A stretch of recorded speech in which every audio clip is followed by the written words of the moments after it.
This broadcast is brought to you courtesy of amateur radio station VK7AX in Ulverstone, northwest Tasmania.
Welcome to the Anzac Day edition of the VK7 Amateur Radio News for the 26th day of April 2026, your gateway to what's happening across the airwaves in Tasmania and beyond. Coming to you from the Tasmanian Amateur Radio News Desk is Justin, VK7 Tango Whiskey, and with the latest updates, stories and insights from our amateur radio community. We are broadcasting far and wide thanks to our dedicated team, DMR Talk Group 5 and D-Star Reflector 91C, via the digital group, and MF and HF relays on 1.860 MHz any takers, 3.670 MHz any takers, 7.140 MHz Ross VK7ALH, 14130 by Gary VK7JGD, and 28525 by Tony VK7VKT. And locally in Hobart on UHF CB24 and HF CB24 with Mark VK7FMAC. Did you miss it live? Well, catch the replay Tuesday 8pm on repeaters VK7RAA in the north, the VK7RHT and UHF CB24 and HF CB24 in the south. Stay tuned and enjoy the news. And we start today with Worldwide Flora and Fauna Sota Pota IOTA Weekly Wrap-Up. Well, with the growth of technology, there are now some excellent tools available for logging contacts while operating portable. While manual, which is paper logging, is still used, mobile apps can streamline the process and make logging much easier. There are many logging apps available, but the two of the most popular for VKFF Sota and POTA activations are HAM-RS and HAM2K Polo. Both are multi-platform applications that allow you to log contacts on the go. At the end of the activation, you can quickly generate an ADIF file and upload your log with minimal effort. I highly recommend giving these apps a try for your next activation. And OWL VK7AN and Peter VK7ZPE activated the Trevellyn Nature Recreation Area, located not too far from the Launceston CBD. They were spotted operating on the 40-metre band. David VK7DBX returned to Cape Dislax Nature Park after experiencing antenna issues earlier in the week. Located near Clifton Beach, Cape Dislax Nature Park is an area of significance due to its resident colony of short-tailed shearwater, Tasmanian muttonbirds. Well, David also operated on the 40-metre band. Lance VK7 Tango Oscar was calling CQ from Florentine Peak using his CW key at the time of writing this wrap-up, and I'll report back next week on how this activation went. Do you have a favourite logging program that you like to use? Well, if so, feel free to drop Matt an email and let him know. And that's 73 from Matt, VK7MAT.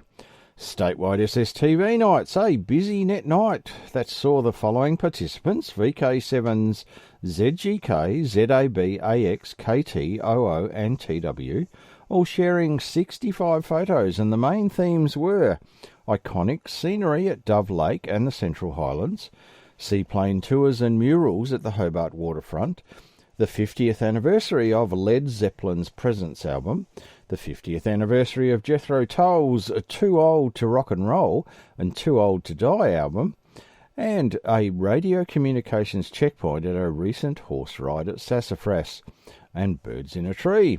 Well, other highlights included a homemade UHF quadrifilia helix antenna for satellite SSTV broadcasts, the Simplex Autocare that featured on the last WEGS broadcast, white smoke for a new Apple CEO, motor racing heroes, using AI is like modern-day witchcraft practice, basic human decency, irony and things I hate, and 73 for Anzac Day and lest we forget.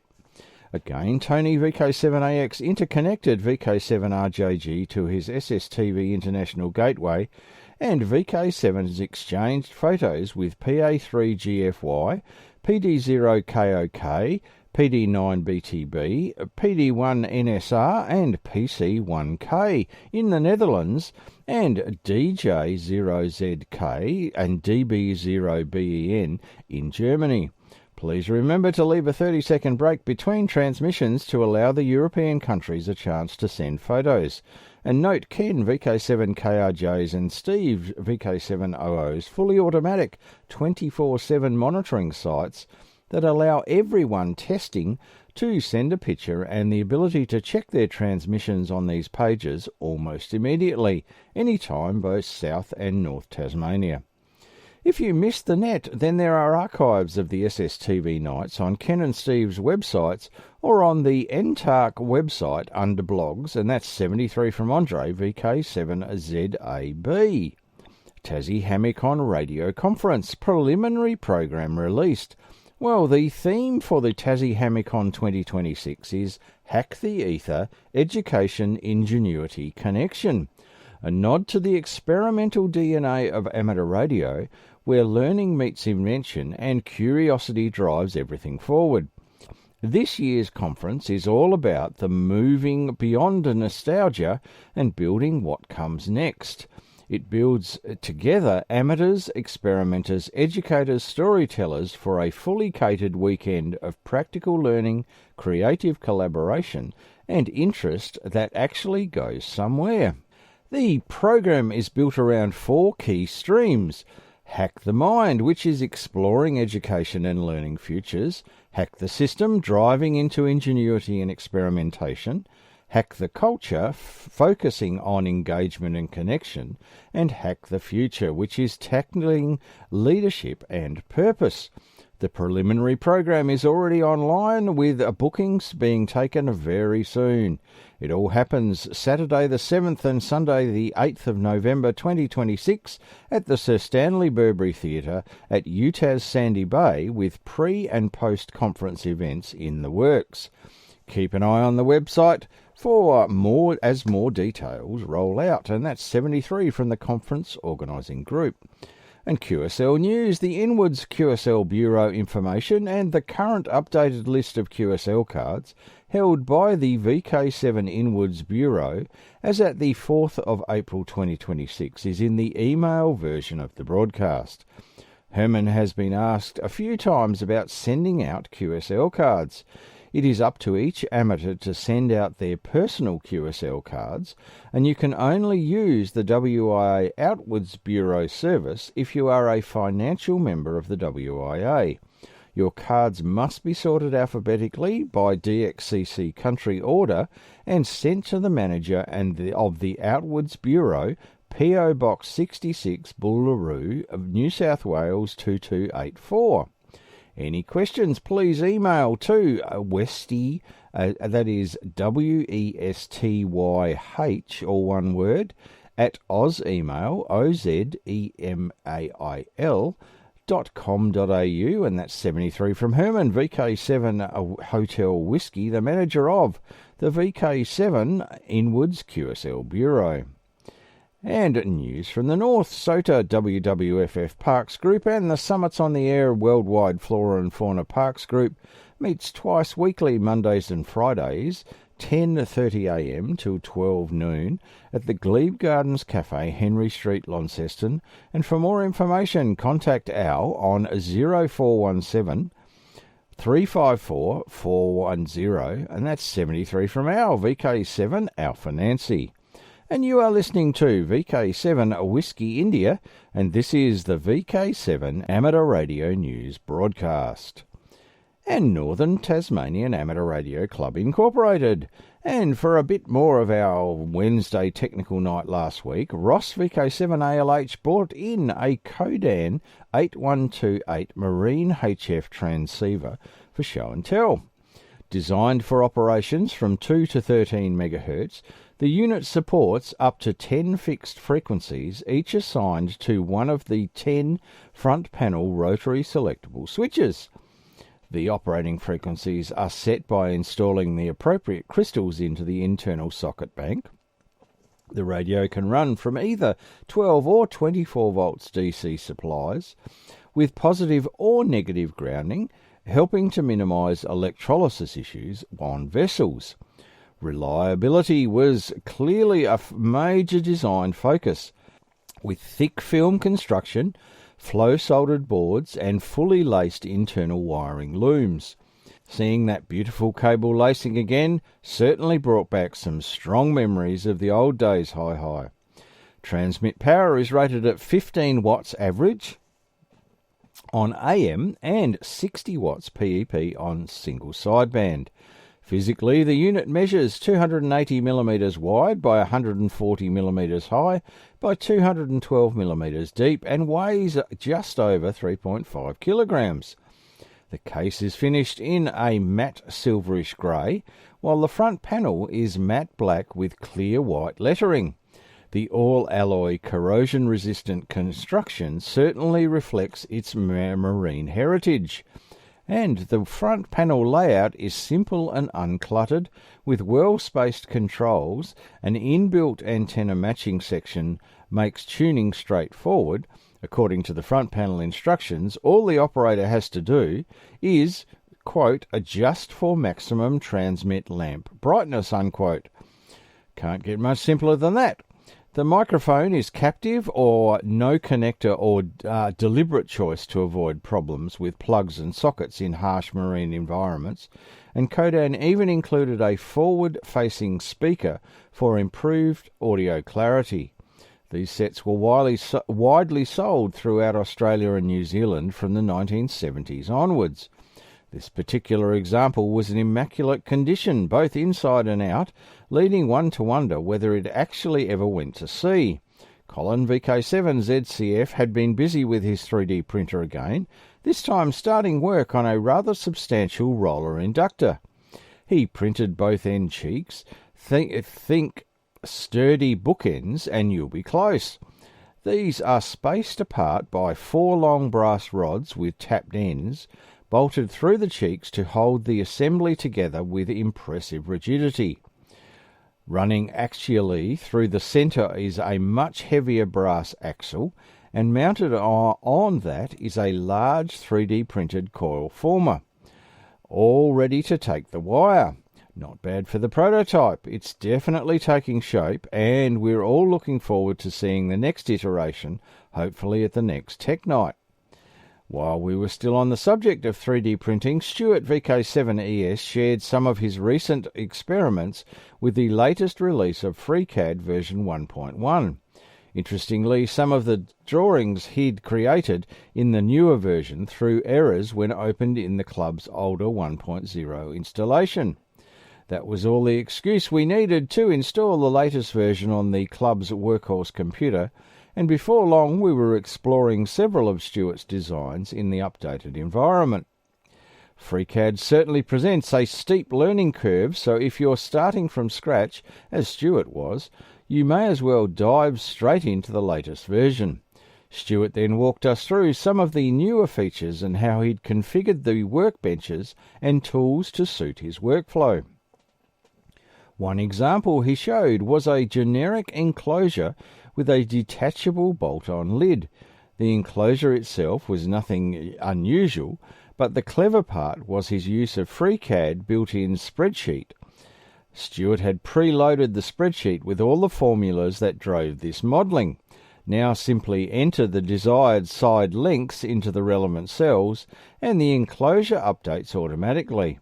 The formulas calculate all the new proportional dimensions, fillets, support, pillar shapes and sizes, strengthening ribs, radii and wall thicknesses. Do all that manually would require a fair bit of CAD editing, but the spreadsheet implementing all of the changes, just type in the new dimensions and you're good to go. Stuart's next planned improvement is to add an interlocking raised and trenched lip around the opening to take a weatherproof seal ring for the lid. We're looking forward to seeing that in the next iteration. Maybe even the sealing ring can be printed using some of their new soft filaments. As usual, the pictures will be available on the NTARC website under blogs for this broadcast. Up-and-coming events, on-air test and technical net sessions. Each Wednesday night, testnet and CW course on 3.580 MHz from 7 p.m, then a technical net on 3.567 MHz from 7:30 p.m. until 8:30 p.m. And your host for the evening is Nick, VK7 Whiskey. Clubrooms Technical Night. The next session will be this Wednesday, the 29th of April, and will commence at the usual time of 6:30 p.m. in the Clubrooms, Archer Street, Rochelle. Coffee mornings held every Friday in the NTARC Clubrooms. Time is from 10 a.m. until noon. And finally, if you have any items of news, email them to the Secretary at the following address, news@ntarc.net, and all items to be received no later than 5 p.m. on the Friday prior to the broadcast. That's all, folks. 73 from Stefan, VK7ZSB, the Secretary of NTARC Inc. And news from the South, the Radio and Electronics Association of Southern Tasmania and the Wednesday Experimenters Group, or the WEGS. Last Wednesday in the studio, Steve VK700 and Justin VK7TW showcased a wonderment of Australian ingenuity and manufacturing skill. The Australian-made Simplex Auto Kia, which is a semi-automatic Kia. Steve bought a Model 9 and Justin bought in a Model 8 from around the 1930s-40s. We went through the history and the Kia's creator, Leo G. Cohen, who started with the PMG and moved up through to become a senior telegraphist and then enlisted in the Army in World War II. These auto Kias were found in most post and railway offices from around 1923. Semi-automatic means that the mechanism creates multiple dots and the operator creates the dashes. The company offered 4 different types of keys, and a great source of information about the Simplex Auto Kias can be found on the Ron McMullen website, and there is a link in the email edition of the broadcast. Steve's Auto Kia comes from the Sydney GPO where his father worked, and Steve took us through the story of how he ended up with the Kia. Thanks, Steve. We then took a look at the recently released ITU Handbook on Amateur and Amateur Satellite Services edition of 2026. We took the top off and had a quick look at the prototype of the new VK7 broadcast playout automation box using an SA818 transceiver module, then skipped over to the Australian Space Weather Report and into future events and activities. Wednesday evenings kick off early with members drifting in from about 6 p.m, many armed with takeaway containers or home-cooked dinners. And this coming Wednesday night will be a more in-depth look at the broadcast playout box, the latest Jubis and AR magazines, some interesting 3D plots of the aircraft scatter that Rex VK7MO has been doing, and much more.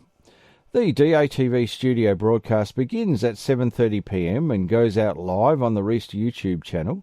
Around it unfolds the usual controlled chaos, lively debate, hands-on experimenting, gear tinkering, coffee consumption at industrial scale, and hatching of elaborate cunning plans, and the kind of wide-ranging amateur radio mischief and global problem-solving that somehow only ever truly makes sense inside the clubrooms.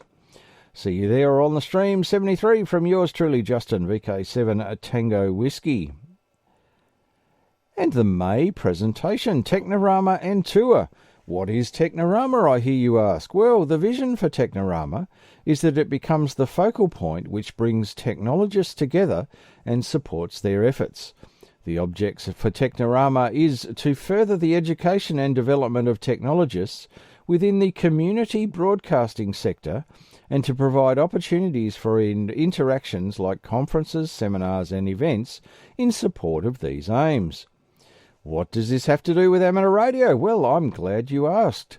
The skill set of technologists in the community radio sector is a mix of IT and RF engineering. Guess what? It matches the skill set of amateur radio operators really well. We are gathering for the night at the Howrah Community Centre for a short presentation on Technorama by John Maisels, VK4 APM, via Zoom. Then we will be taken on a guided tour through the brand spanking new Hobart FM community radio station by community radio engineer guru Jim Parrish. This should be a fascinating night showcasing community radio technology and support. Wednesday the 6th of May at the Howrah Community Centre, which is 11 Howrah Road, Howrah, and park in the Southern Car Park, closest the river, and it starts at 7 p.m. And please note, it starts at 7 p.m, not 7:30. There is nothing at the Queen's Domain clubrooms that night. See you there for a fascinating night, 73 from the Reist Committee. And you are listening to VK7 A Whiskey India, and this is the VK7 Amateur Radio News broadcast. And May Forum Night, our new band plans. Wednesday, May 13th from 7:30 p.m. It's Reist's Forum Night, and it's time we were diving into the new band plans. With recent changes affecting where and how we operate, this is your chance to get across what's shifted, what's new, and what it actually means on the air. Whether you're into digital modes, voice, CW, understanding the band plan is key to staying active and effective and compliant and not accidentally annoying half the band. Join us in person at the Queen's Domain clubrooms or catch the session streamed live as we walk through the major updates, highlight where different modes now sit and help you make sense of the changes. If you've been wondering where to operate or just want to avoid becoming that station, this is the night worth showing up for. 73 from the Reist Committee. And technology news, how thousands of tiny dots could save first responders' lives. This article explains a critical problem in emergency response, namely tracking personnel inside buildings where GPS simply doesn't work. In complex environments like high-rise buildings or underground structures, incident commanders have no reliable way to locate firefighters or responders in real time, creating serious safety risks. To address this, the US National Institute of Standards and Technology researchers have developed the First Responder Smart Tracking Challenge, aimed at creating wearable devices capable of accurately tracking responders indoors. These devices must be rugged, easy to use, and able to communicate location data to a command centre while operating in harsh environments like fire or disaster zones. A key innovation in testing these systems is the use of thousands of precision-mapped dots across a large facility. These reference points act as a ground truth for measuring accuracy, allowing developers to compare estimated positions against known locations. Teams are tested in realistic mission-style scenarios, navigating buildings and identifying hundreds of these points to validate how well their tracking technology performs. The broader outcome is the development of reliable indoor positioning technologies that could significantly improve situational awareness and safety for first responders. While the formal challenge is winding down, ongoing research and collaboration aim to turn these prototypes into practical tools, helping ensure emergency personnel can be located quickly and safely when it matters most. And that was written by Gary Howarth from NIST and sourced from the Critical Comms Web e-zine and summarised by Arthur Inglis. Space weather news. 'Tis the season for blue auroras. Blue auroras are very rare. Even veteran aurora chasers with years of Arctic experience have seldom seen them. Yet there is a time of year when they become easier to find, and that time is now.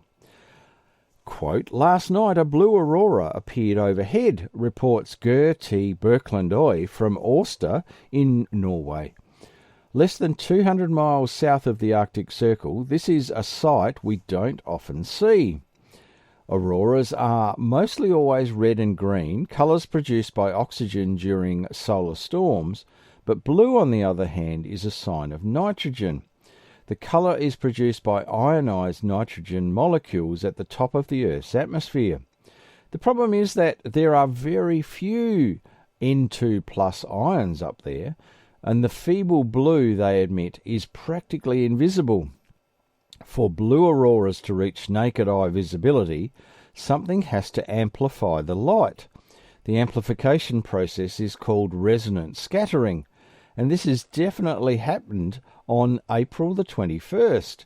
During the display, our Arctic sun was barely below the horizon, perfectly positioned to illuminate the nitrogen zone. And this is nitrogen ions floating 200 kilometres above the ground, absorbed and re-emitted sunlight, transforming a faint blue at 427.8 nanometres emission into a visible brilliant glow. At this time of year, astronomical darkness does not occur in Norway, and the sun remains higher than about minus 13 degrees. This creates a seasonal window where the upper atmosphere remains sunlit while the ground-level sky is still dark enough for auroras to be visible. That combination is ideal for enhanced N2 plus emissions through resonant scattering. That was sourced from the Space Weather website on the 21st of April 2026, and regular VK7 gatherings and events over the coming months. And the events are Reist 6th of May, Technorama presentation and tour of Hobart FM community radio station, Howrah Community Centre at 7 p.m. Reist 13th of May, Forum Night, new band plans, Queen's Domain Club Rooms from 7:30 p.m. and streamed. And at VK, 7th and 8th of November is the Tassie Hamicon Amateur Radio Conference, UTAS Sandy Bay. And a reminder to those people rostered for next week's broadcast, the newsreader VK7ZIR. Repeaters Reist, Entark and in the Northwest, thanks to NWTARC, WCRG, NWCRRA, VK7AX, JH and DC, 160 metres, any takers, 80 metres, VK7JGD, 40 and 20 metres, any takers, and 10 metres, VK7ALH. UHF CB24 and HF CB24, VK7FMAC, DMR Talk Group 5 and D-Star Reflector 91C, the digital group. A big thank you to everyone who contributed to and supported this week's broadcast of the VK7 Amateur Radio News. That's it for this week. If you've missed the live transmission, remember you can always catch the rebroadcast Tuesdays at 8 p.m. on VK7RAA in the north, VK7RHT and UHF CB24 and HF CB24 in the south.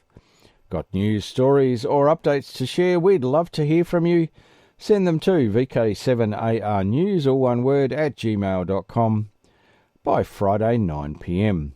You can also join the conversation on our VK7 Amateur Radio News Groups.io page. Stay tuned now for the callbacks on the frequency, with each relay station using their own call sign. On behalf of the VK7 News team, this is Justin, VK7 Tangled Whiskers, wishing you good DX and a great week ahead.